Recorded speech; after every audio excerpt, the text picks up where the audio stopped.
নমস্কার, সবাইকে আমার ছোট্ট চ্যানেলে স্বাগত। আজ আমি একদম পুরনো দিনের একটা রান্না করেছি।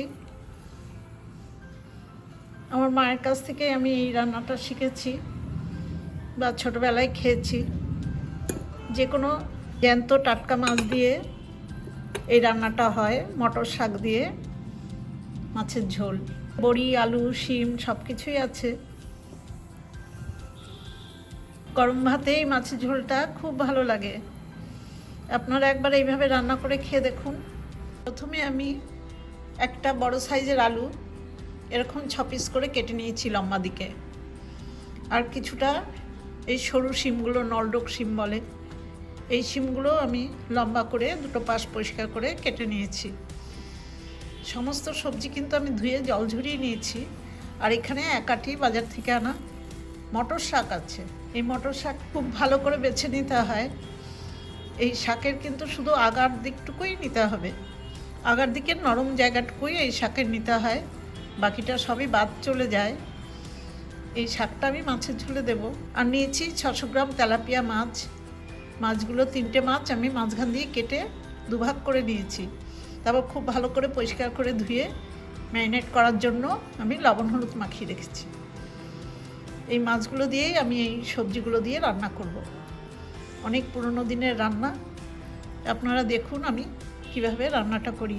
রান্নার প্রথমে আমি গ্যাসের উপরে মিডিয়াম ফ্লেমে খানিকটা সর্ষের তেল গরম করে নিয়েছি, তাতে কয়েকটা বড়ি ভেজে নেব।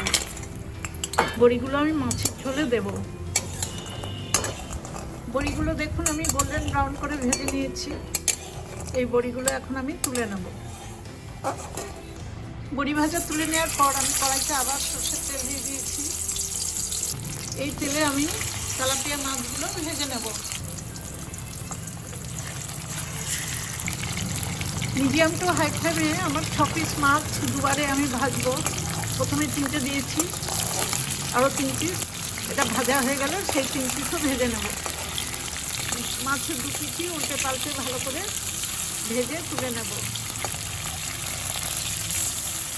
প্রথম ব্যাচের মাছ কটা ভাজা হয়ে গেছে, এই মাছগুলো এখন আমি তুলে নেব। মাছ ভাজা তুলে নেওয়ার পর যেই তেলটা আছে, এই তেলে আমি শিম কটা একটু ভেজে নেব। শিম ভাজার মধ্যে অল্প পরিমাণে লবণ দিলাম, 7 চামচের কম।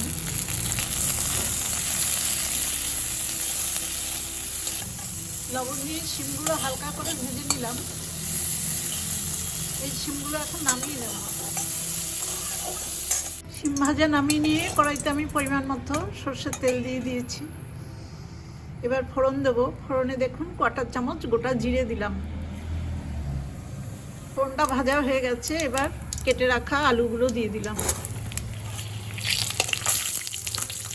আলুতে আমি লবণ দিয়ে দিলাম। এই লবণটাতে প্রায় তরকারিতে হয়েই যাবে। এবার আলুটা লবণের সাথে খুব ভালো করে ভেজে নেব। মিডিয়াম ফ্লেমে আলুগুলো খুব ভালো করে ভেজে নিয়েছি। এবার আমি মশলা দেব। 1 চামচ গুঁড়ো হলুদ জলে ভিজিয়ে পেস্ট করে নিয়েছি, 1/2 চামচ আদা বাটা, আর 2 চামচ দেখুন জিরে আর শুকনো লঙ্কা একসাথে করে বাটা। এই মশলাটা আলুর সাথে তেলের মধ্যে খুব ভালো করে ভেজে নেব।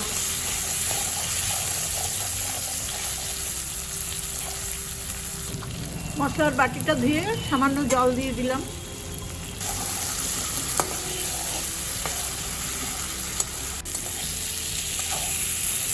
কিছুক্ষণের মধ্যেই দেখুন মশলাটা আলুর সাথে ভালো ভাজা হয়ে যাচ্ছে। এখন আমি অল্প ভেজে রাখা শিমগুলোর মধ্যে দিয়ে দিলাম।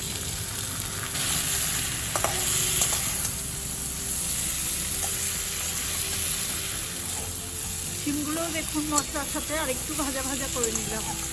পাশের বার্নারে গরম জল আছে, আমি সেই জল দেব।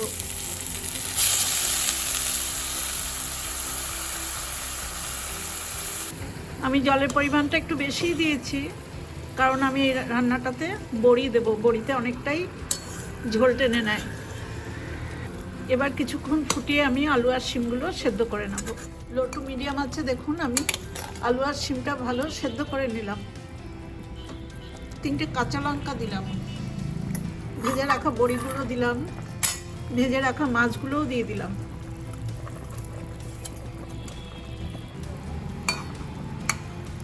মাছগুলো ঝোলের মধ্যে ডুবিয়ে দিলাম। মাছ দেওয়ার পরে আমি মটর শাকগুলো দিয়ে দেবো। মটর শাকের কচি অংশটা নেওয়া বলে এটা একদমই সময় লাগবে না সেদ্ধ হতে, এবং পরে দিলে খুব ভালো ফ্লেভারটাও থাকবে, কালারটাও থাকবে। এবার একদম অল্প সময়ের জন্য একটু ঢেকে দেব। 2-3 মিনিট পরেই আমি ঢাকাটা খুলে দিলাম।